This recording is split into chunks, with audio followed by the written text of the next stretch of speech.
Question number 7। Question number 7 है, find the coordinates of point A where A B is the diameter of a circle whose centre is 2 - 3 and B is 1 4। ऐसा बोला है कि हमारे पास एक जो है सर्कल है, ए बी इसका डायमीटर है, ठीक है। और ए पॉइंट के कोऑर्डिनेट्स बताने हैं हमें, सेंटर के दे रखे हैं, और बोला है उसने बी के दे रखे हैं 1 4। एक एक हमें कोऑर्डिनेट्स बताने हैं, एक एक कोऑर्डिनेट्स को मैं एक्स वाई मान लेता हूँ, ठीक है। और कुछ भी मान सकते थे। अब तुम्हें पता है, क्योंकि ये डायमीटर एक स्ट्रेट मतलब लाइन, यानी कि एक लाइन सेगमेंट होता है, ठीक है। ये जो है यहाँ से यहाँ तक सीधा एक लाइन सेगमेंट है, तो लाइन सेगमेंट है। और ये जो पॉइंट है, ये जो है 1:1 हो जाएगा, मिड पॉइंट है, सीधी सी बात है, क्योंकि दोनों इधर और इधर बराबर है ना, ये मिड पॉइंट होता है, सेंटर है ना, सेंटर मिड पॉइंट ही तो होगा डायमीटर का। तो यार मिड पॉइंट फॉर्मूला लगा दो, सिंपल है। यहाँ लिखेंगे by using mid point formula, by using. मैं एक्स को वाई की जगह कुछ और ले लेता हूँ, थोड़ा कन्फ्यूजिंग हो जाता है इसे। यहाँ पे मैं ए को बी मान लेता हूँ इसके कोऑर्डिनेट्स, ठीक है, ए को B by using mid point formula. Mid point formula क्या होता है हमारा, एक्स बराबर x1 + x2 अपॉन में 2, बाई बराबर y1 + y2 अपॉन में 2, y1 + y2 और डिवाइड बाई 2। एक्स की वैल्यू, ये देखो, ये एक्स है, ये वाई है, ये x1 है, y1 है, x2 है, y2 है, वैल्यू पुट कर दो, एक्स की वैल्यू और ये x1 + x2 की वैल्यू, ये y की वैल्यू, ये y1 + y2 की वैल्यू। ये हो गया 2 × 2 = 4 = a+1, 3 × 2 = 6 = b+4, -6 = ये हो गया 4 - 1 = a, 3 = a। ये हो गया -6 - 4 बराबर b, -10 बराबर b, ठीक है। ए की वैल्यू बी की वैल्यू दोनों आ गई हमारे पास, ठीक है। और यही हमारा आंसर है। ए के कोऑर्डिनेट्स क्या हो गए, ए के कोऑर्डिनेट्स हो गए हमारे 3, -10। तो बहुत ही आसान क्वेश्चन था, सीधा। अगर तुम्हें ये समझ में आता है तो, बच्चों ने शायद कल कर भी लिया था, किसी ने, कुछ बच्चों ने कर लिया था ये कल क्वेश्चन। अब ये बताओ, कोई नोट कर रहा है कैसे? नहीं तो फिर मैं मिटा के अगला शुरू कर दूं, नेक्स्ट क्वेश्चन। बोलो बच्चों, हाँ या ना। ये कोई अगर नोट कर रहा हो तो हाँ बोल दो एक बार, यस सर नोट कर रहा हूँ।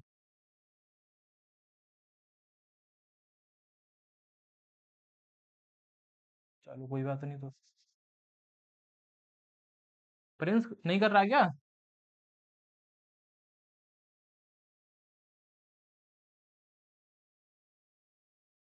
आवाज आ रही है प्रिंस मेरी या नहीं आ रही बेटा? दीपक,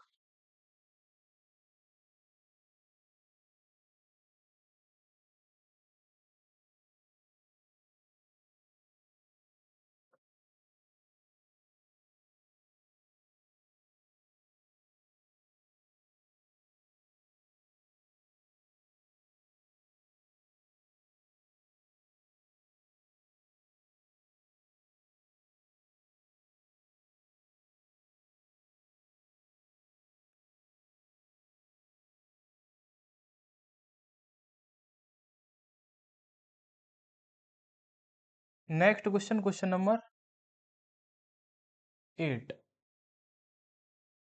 क्वेश्चन नंबर 8 है कि, अच्छा हाँ, क्वेश्चन नंबर 8 के बारे में मैंने थोड़ा बहुत बता भी दिया था।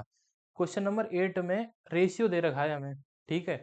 उस रेशियो को थोड़ा सा एडजस्ट करना है, चीजें उसमें। इसमें क्वेश्चन में बोला है कि if A and B are, A और बी के कोऑर्डिनेट्स दे रखे हैं, find the coordinates of P such that, यानी कि एक लाइन सेगमेंट है ए बी, ए से लेके बी, और इनके कोऑर्डिनेट्स दे रखे हैं। ए के कोऑर्डिनेट्स है हमारे -2 - 2, बी के कोऑर्डिनेट्स है हमारे 2 - 4, पी के कोऑर्डिनेट्स हमें फाइंड करने हैं, find the coordinates of P. और इसमें एक चीज और बोल रखी है कि such that A P equals to 3/7 of A B, ठीक है। ये चीज दे रखी है हमें। इसमें रेशियो को देखना, यहाँ लिखेंगे कैसे? कल मैंने तो समझा तो दिया ही था कि ये ए बी इधर आएगा अगर, तो ए पी और ए बी का रेशियो 3 और 7 का है। तो यानी ए पी अगर 3 पार्ट्स तो ए भी 7 पार्ट्स, तो ये 4 पार्ट्स। लिखने का तरीका सही बताता हूँ मैं तुम्हें। एक काम करो, जैसे रेशियो है ना ये ए पी का और ए बी का, A P upon A B equal to क्या हो गया, 3/7 हो गया। यहाँ पे एक काम करो, हम मानेंगे लेट,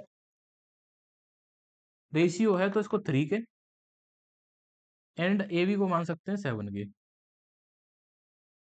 सीधी सी था, जब रेशियो तो 3 के 7 के, ये 3 के ये 7 के, ठीक है। तो हमारा बीपी कितना हो जाएगा, BP A B minus A P हो जाएगा, A B minus A P equal to BP, ठीक है। तो बीपी बराबर हो जाएगा, ए बी कितना है 7 के, ए पी कितना है 3 के, घटाएंगे तो कितना आएगा 4 के, ठीक है। अब रेशियो लिख दो, किस किस का रेशियो लिखोगे, एपी और बीपी का, एपी अपॉन बीपी, ये कितना हो जाएगा, इसकी वैल्यू कितनी है एपी की, एपी की वैल्यू 3 के, बीपी कितनी है 4 के से के कट गया, तो आंसर कितना आ गया 3:। बताओ बेटा क्या। अच्छा ये क्यों हो जाएगा, देखो ये पूरा हमारा क्या है, ए बी है, ठीक है, ये पूरा ए बी है। अगर ए बी पूरे में से ये वाला पार्ट हटा दूं मैं, ये वाला पार्ट यहाँ से है ही नहीं, समझ लो, ये वाला पार्ट, तो क्या बचेगा, ये पार्ट तो बचेगा, यानी कि पूरे में से ये माइनस कर दूं, अगर मैं पूरे में से ये पार्ट माइनस कर दूं तो ये पार्ट बच जाएगा इधर वाला, ठीक है। यहाँ से ए बी में से ए पी हटा दूं, खत्म कर दूं, तो क्या बचेगा, बीपी नहीं बचेगा क्या, बोलो। हम्म, जैसे अगर ये 6 होगा, ये वाला 4 होगा, तो पूरा कितना होगा 10 होगा, 10 में से 6 घटाऊंगा तो 4 बचेगा। समझ में आ रही बात कि नहीं आ रही, इसमें से ये हटा दिया तो ये बचेगा, ये समझ लो, ए बी और पी, माइनस करने का मतलब है कि हटा दो उसमें से, तो ये वाला पार्ट हटा दूं मैं, ए बी में से ये वाला पार्ट हटा दिया, क्या बचा, यही तो बचा बीपी, ये वाला पार्ट। तो वही लिखा है मैंने कि ए बी में से ए पी अगर मैं हटा दूंगा तो बीपी के बराबर आएगा वो चीज, ठीक है। और यहाँ से बीपी की वैल्यू आ गई, एपी और बीपी का रेशियो चाहिए, 3 और 7 का आ गया, तो यानी जो हमारा रिक्वायर्ड रेशियो है, जिसकी जरूरत है हमें, वो 3:7 हो गया। अब हमें पी के कोऑर्डिनेट्स निकालने हैं, पी के कोऑर्डिनेट्स फाइंड करने हैं। हाँ बताओ।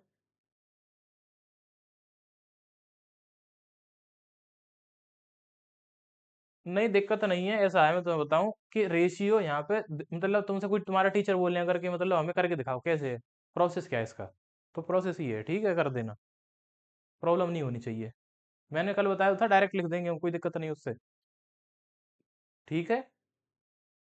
हाँ, ये प्रोसेस समझ लो तुम, कि अगर प्रूव करने को बोल देगा दिखाओ 3 और 7 का रेशियो कैसे है, तो ये कर देना, ऐसे कर देना पेपर में।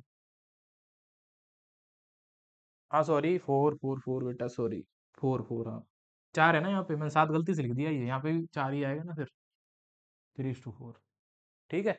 आगे जो है अब हम लगाएंगे इसमें सेक्शन फार्मूला हमारा,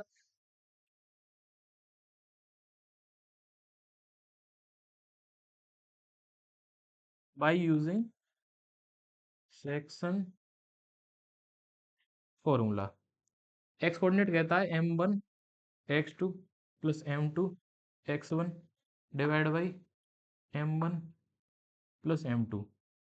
बाई कोऑर्डिनेट क्या कहता है, m1 x2 plus m2, sorry y1, यहाँ y2 यहाँ पे y2 और यहाँ y1, और अपॉन में m1 plus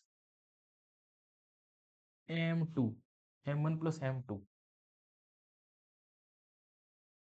m1 plus m2, ये फार्मूला सेक्शन फार्मूला हमारा, ठीक है। x is equals to m1 की वैल्यू 3, x2 की वैल्यू -4, 3 - 4, 4 इंटू x1 की वैल्यू -2, अपॉन में 3 + 4, ऐसे बाई इक्वल्स टू m1 की वैल्यू कितनी है 3, एक सेकंड, यहाँ पे मैंने गलती से -4 लिख दिया है, जो कि y2 की वैल्यू है, x2 की तो 2 है, ठीक है। और ये तो दोनों सेम ही है, ठीक है, ये तो ठीक है यहाँ तक।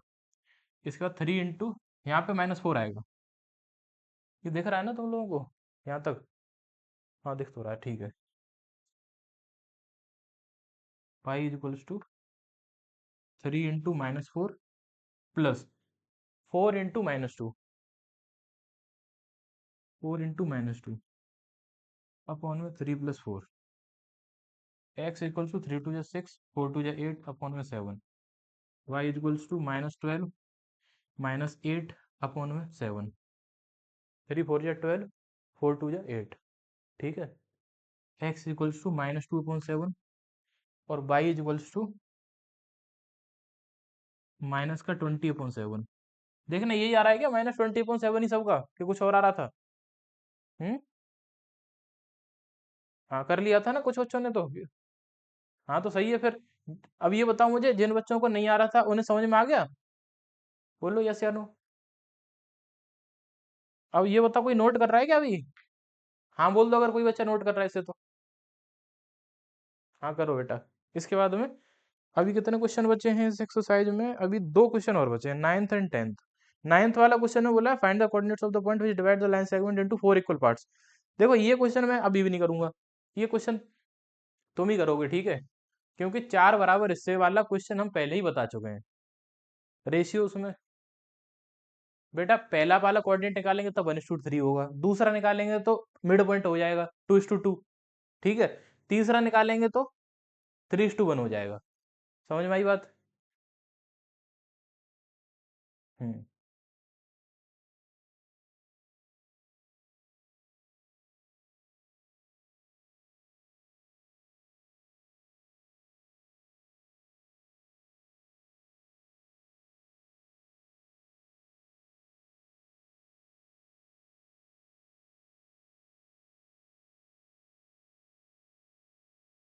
ज्योमेट्री हम इसी के बाद सोच रहे हैं पढ़ने की।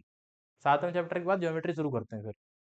6वां और 10वां चैप्टर एक साथ, पहले 6th करेंगे फिर 10th, और उसके बाद फिर पढ़ेंगे टिग्नोमेट्री।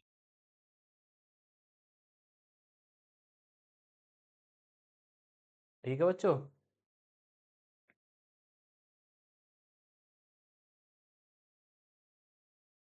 और मुझे लगता है कि यहाँ तक जो है 7वें चैप्टर जितने हमने पढ़े हैं अभी तक, 5 शुरुआत के और 7th वाला ये कोऑर्डिनेट ज्योमेट्री, इतने चैप्टर्स में प्रॉब्लम नहीं होनी चाहिए बच्चों को।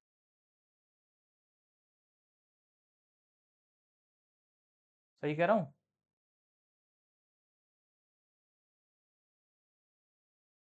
बोलो बोलो बोलो। अंकुर हो जाए तो बता देना, ये मिटा दूंगा मैं।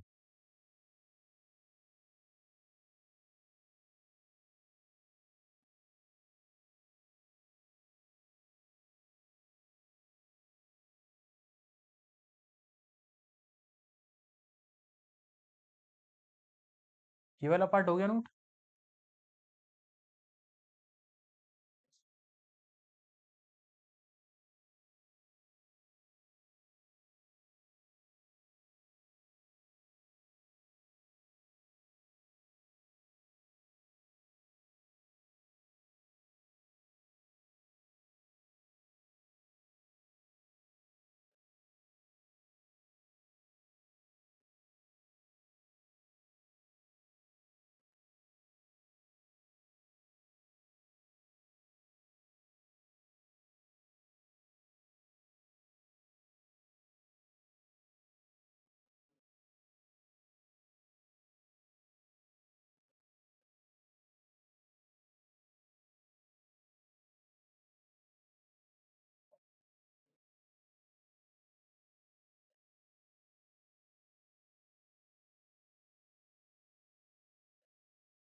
9th क्वेश्चन में एंड पॉइंट्स दे रखे हैं हमें, ए और बी हमारा जो है वो है एंड पॉइंट्स है, मतलब लाइन सेगमेंट है ये। ए के कोऑर्डिनेट्स हैं -2 2, एंड बी के कोऑर्डिनेट्स हैं 2 8। Coordinates of B are 2 8। ठीक है। बराबर 4 मतलब हिस्सों में इसे काटने वाले पॉइंट्स बता दो। ये जब निकालोगे रेशियो 3:1, सॉरी 1:3, और ये जब निकालोगे तो मिड पॉइंट का काम रेशियो 1:1। ठीक है। ये जब निकालोगे तो इसका मतलब कोऑर्डिनेट्स हो जाएगा 3:1। बस इस बात का रखना ध्यान, 3 बार सेक्शन फॉर्मूला का यूज करना पड़ेगा तुम्हें। यहाँ पे अलग अलग मान लेना पॉइंट्स के नाम, जैसे इसके ए कॉमा बी ले लेना, ठीक है। इसके पी कॉमा क्यू ले लेना, small P comma small Q. इसके नाम दे देना एक्स कॉमा वाई। तो 3 बार तुम्हें सेक्शन फॉर्मूला इस क्वेश्चन में लगाना पड़ेगा। जब यहाँ इसमें लगाओगे तब ये वाला रेशियो लिखना है। इसके लिए मिड पॉइंट वाला कर देना, ये तो मैं ही निकाल देता हूँ। जैसे पी इक्वल टू हो जाएगा -2 + 2/2, और क्यू बराबर हो जाएगा 2 + 8/2। ठीक है, यानी पी बराबर हो जाएगा 0 और क्यू बराबर हो जाएगा 5। बताओ ये बीच वाले पॉइंट के कोऑर्डिनेट समझ में आए या नहीं आए? किसी को कोई प्रॉब्लम हो तो बोलो।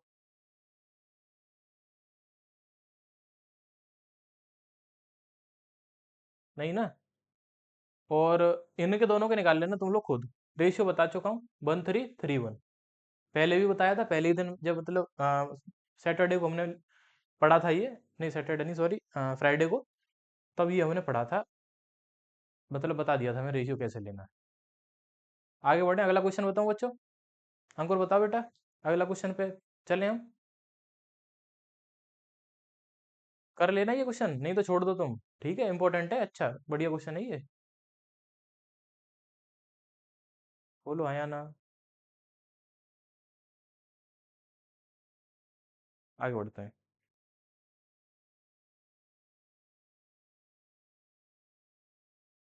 सवाल नंबर 10, आखिरी क्वेश्चन ऑफ दिस एक्सरसाइज।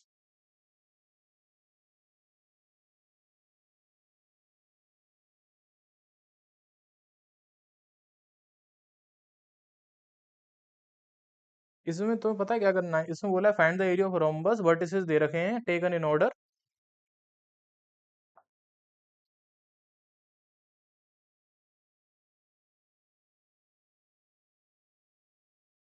30, 45, -1, 4 और -2, -1। ठीक है, ये दोनों इसके डायगोनल हो गए। ये दोनों क्या हो गए? डायगोनल। अब इसका एरिया निकालना है हमें, और एरिया उसने हिंट में दे भी रखा है। एरिया ऑफ रोम्बस क्या होता है?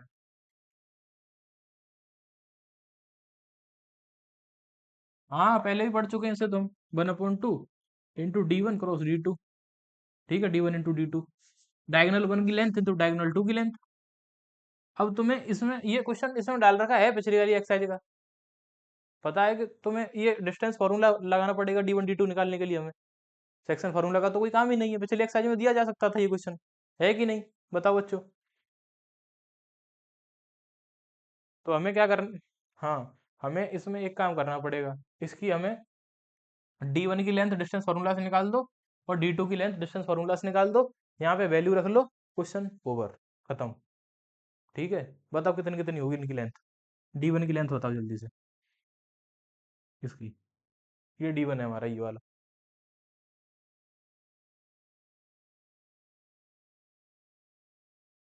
4 - 0 का स्क्वायर प्लस -1 - 3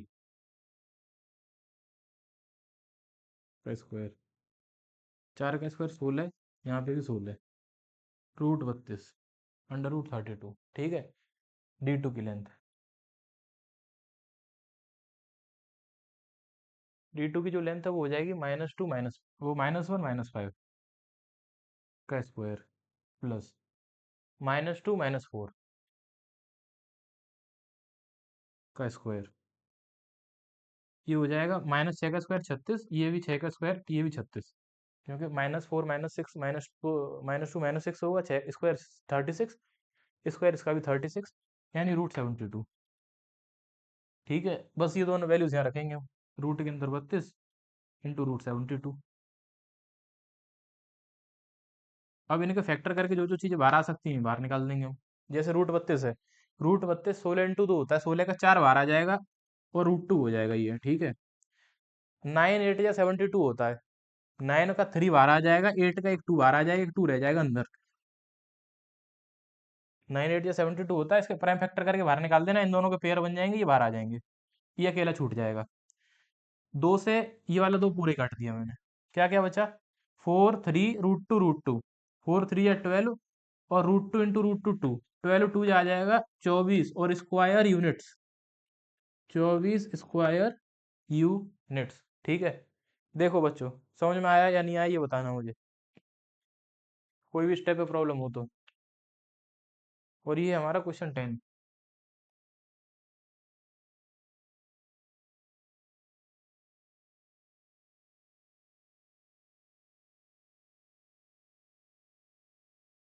बताओ बताओ।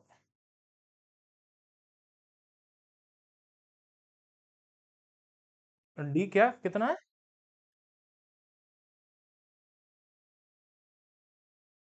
D2 हमारा ये है, रूट 72 है, और रूट 72 का मतलब है, जैसे रूट 72 का फैक्टर करूंगी 2 से 36, फिर 2 से करूंगा तो 18, फिर 2 से करूंगा तो हो जाएगा हमारा ये 9, और फिर 3 से करूंगा 3, और 3 से करूंगा 1, ये पेयर एक बन गया, एक पेयर बन गया, तो 3 और 2 का पेयर बन गया, 3 तो बाहर निकाल दिया, रूट के अंदर अकेला 2 रह गया एक।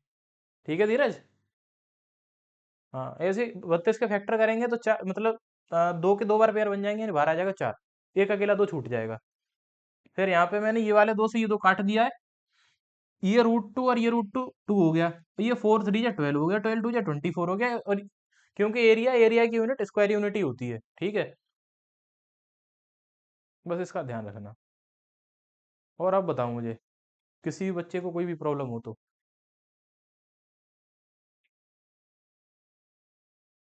और किसी को कोई डाउट हो तो बताओ, भेजो, बताऊंगा।